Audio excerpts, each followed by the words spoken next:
We're Vikings. It's an occupational hazard.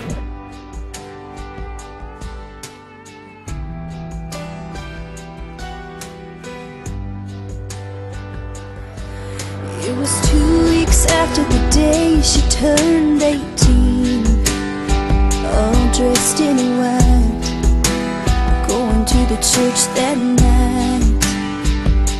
The preacher man said, let us bow our heads and pray. Lord, please lift his soul and heal this hurt.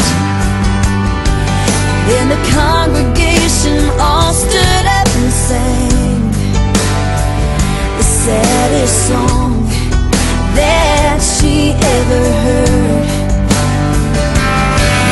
Then they handed her a folded up flag, and she held on to all she had left of him.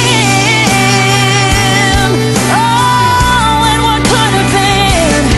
And then the guns rang one last shot, and it felt like a bullet in her heart.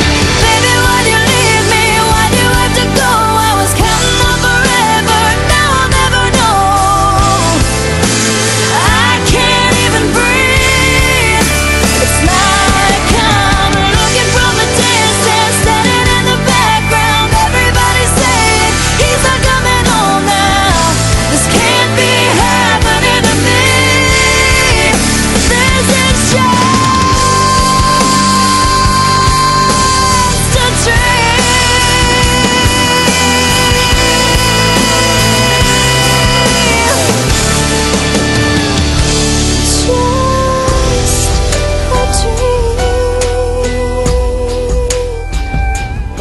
He's alive!